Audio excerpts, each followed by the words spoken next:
Welcome back, CSC230 W1 to ex7 Jumbotron layout, and this is part 2, and we're going to start the HTML and the CSS. We're going to start building the structure, and we're going to build something that looks like this to start. And eventually, it will look something like this. Now, I already did a video where I did an intro, but I wanted to just go over a couple things because as I'm laying this out and as I'm preparing it, I'm making some changes and I'm trying to make it more consistent and trying to make less code. So I just want to show you some things before we start with the HTML, just so you kind of understand what's happening. Now, in our layout, I'll look at this general vanilla layout here. Remember, we're going to have a nav section up here that'll have the company name and our navigation. We're going to have a banner section. Or I guess I should say it's a header element, and we're going to call it banner. That'll have the welcome and a picture. It'll look like this. And then we're going to have, I guess we could just look at this. And we'll have our 3 columns down here. This will be our main section, and then we have our footer. Now, I already went over that in the first video, but what I wanted to kind of explain here is we have a nav element, HTML element called nav. We have a header element. We have a section element, and we have a footer element, and I'm going to give them all class names that are descriptive of what they are. Now, nav is already descriptive, but I'm still going to give it a class name called nav. Footer is descriptive. I'll still give it a class name called footer so that they all have descriptive class names. So we could just say this is nav, this is banner, this is main, and this is footer, so that we're not sometimes using element names and sometimes using class names. It might sound like it's kind of redundant to have a nav element with a class name nav, but I think when we do this, it'll make sense. It'll kind of put everything on an even playing field when we start working through this. This is the HTML code that I'm working on. And again, I work on this before I even record videos because I want to make sure things make sense. And if I see things that don't make sense, I want to make sure we're doing everything correctly. So we're going to have a system that we're going to kind of put together here. We're going to basically have, like I said, a nav and a header and a section with all our columns in and a footer. And then we're going to give those 4 areas class names. And nav, I'm going to give it a name in nav. Now here, what I'm doing first is giving it its specific class name. It's nav, and its name is going to be nav. It's also going to have a container class because that's a general class. That's going to be something that'll have properties, and they'll all have a container class because they'll all share some properties. But it's going to be nav with the class name nav. And then there's going to be header with the class name banner because that's more specific because it looks like a banner. It doesn't look like a header, at least I think.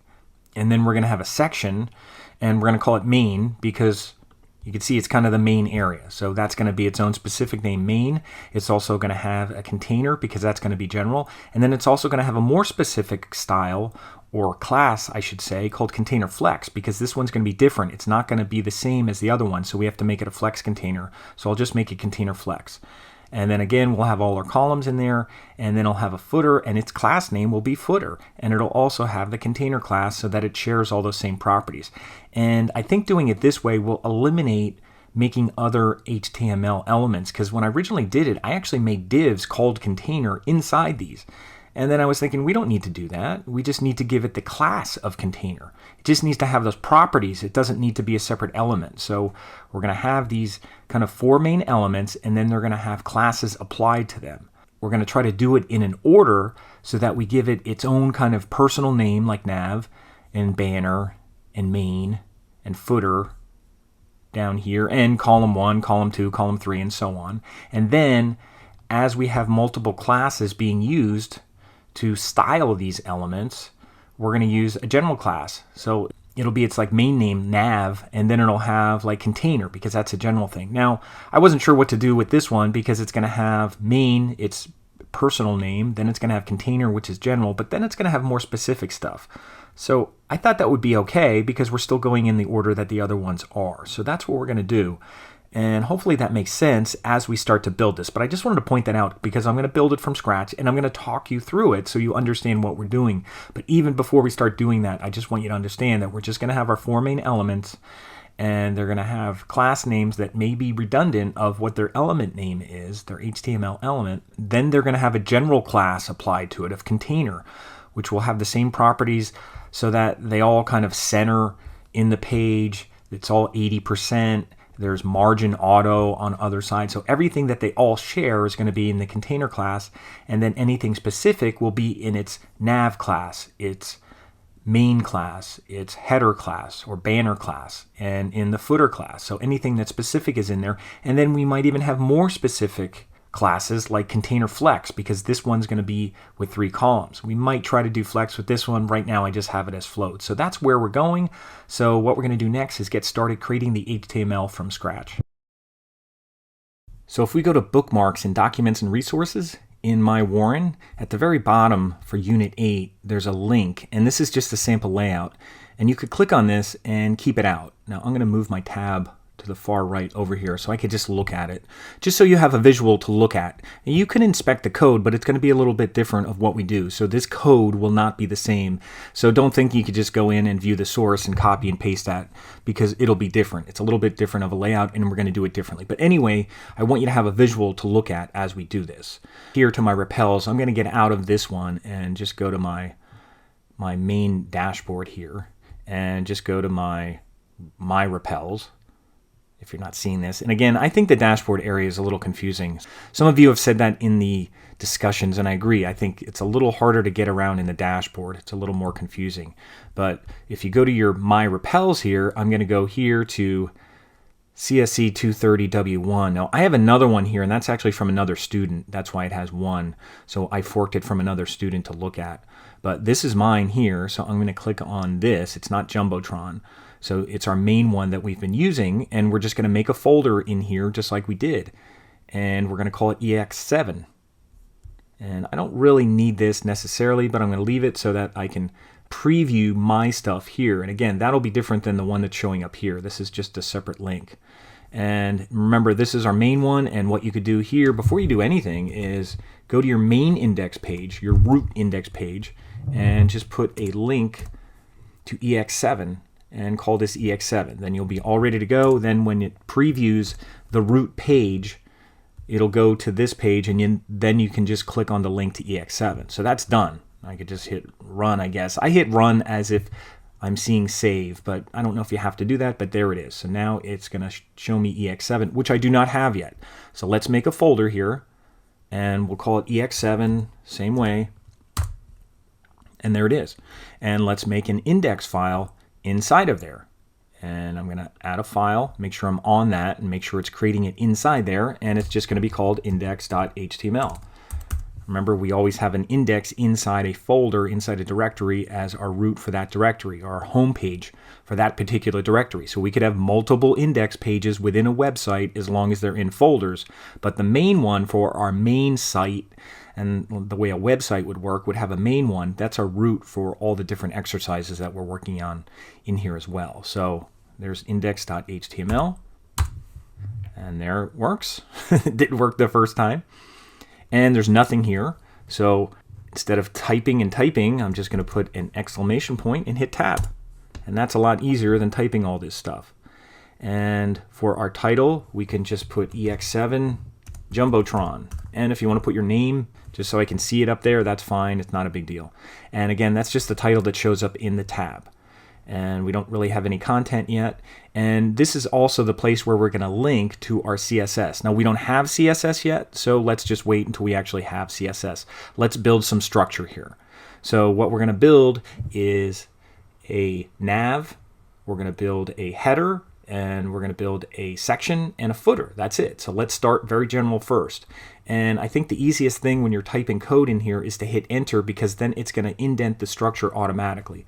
So if I start here and I put nav, and I'm just going to put nav.nav. Now that's going to give the nav element a class name of nav. And again, that seems redundant, but it's going to make sense because they'll all have their own personal class name. That's why I'm doing it. So I've seen other people do it, so I'm going to do it too. At first, I thought it was redundant, but I think it makes sense in our case. So I'm going to put nav.nav, and you can see it does nav with a class name of nav, and we're going to have multiple class names. We'll actually have container as well, because that'll be the general one for general properties. And what I'm going to do is I'm going to go inside here and hit enter and make sure we have a structure now. So that's the level, and anything in here is going to be a child. And what's going to go in here is an H1, where we're going to put like company name, and then there's going to be a list that's going to be our navigation. So I'm just going to skip that for now. Let's get our main things in here, and then we'll get back to putting in things inside here. So this is the main area. We didn't put in our H1, we didn't put in our unordered list, anything like that. So we're just going to put in the main sections first and get that set up.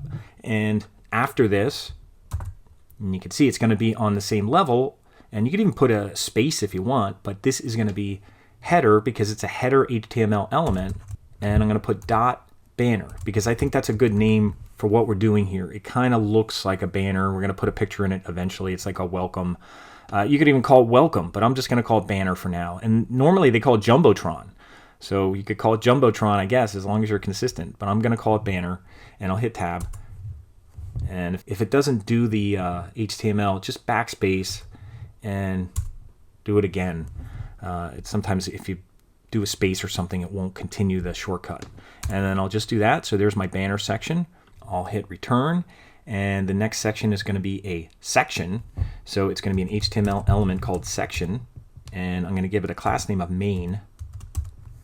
So this will be the one with the columns, and I'll hit tab, and that worked. And then I could go down to the next line, I'll hit enter, and I'll do footer, dot footer. And again, if you think that's redundant, it is redundant, but it's going to have a class name of footer. That way we're going to use all the class names. We don't have to worry about the element names.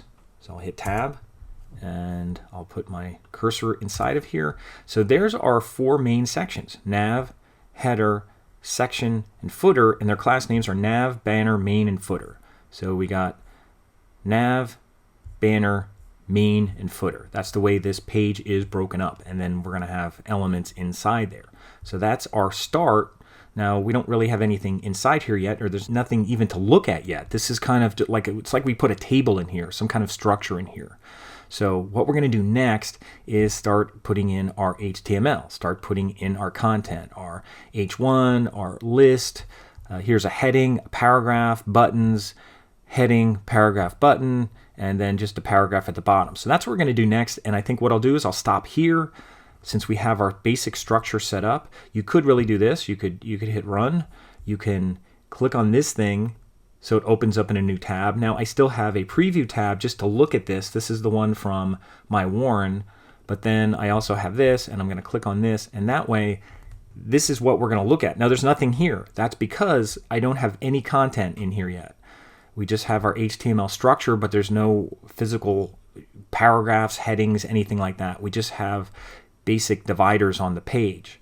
So that's what we're going to do next, but now I have this set up so that you can just keep refreshing this every time we make changes. So in our next part, part 3, we're going to fill in all the HTML for this and then start breaking it down and start using CSS to kind of style it a little bit more. So eventually we're going to be going to this. So this is what I have so far. It doesn't look too nice because it's just all white, but we do have a nice HTML structure here. Everything's on the same level, and we're going to start putting our child elements inside of these. And again, if you'd ever want to put a comment in here, something like this, you could put a exclamation point, dash, dash, and say welcome area, something like that. If you wanted to put little notes to yourself, dash, dash, you could finish it off. That's what a comment looks like in HTML. You could put those on top of all of these if you wanted to make them a little more easier to find. Sometimes people even do this. Sometimes people do these things and put a whole bunch of dashes so that it kind of divides the page a little bit. You know, welcome area, columns area. You could basically highlight this thing if you'd want, and then go here and call this columns area. Anything like that. Anything that'll help you understand or help you go through your code, you could do that. You could go up here. I mean, this would not be a bad thing to do. You know, company name and navigation. Now, if it's making too many dashes, just backspace the dashes. Maybe you don't need that many. And I'm not going to need this out anyway, so I'm going to move this over now that I have my page out. I don't really need to look at that thing. I could just kind of collapse it. And as long as I'm doing this, I'm trying to be consistent here. I'm even going to make this one called, you know, copyright area. Unless we put other stuff in there, we can always change it, but I'll just call that copyright area, make sure that's on its own line. And now we have these little dividers here that kind of break up our page. And they're not really necessary now, but as we start building up more HTML and you're scrolling up and down, this might be easier to kind of find this stuff a little bit more. And we could do the same thing with our CSS. So we'll see you next in part 3, where we'll fill up all this HTML content and continue working on our page.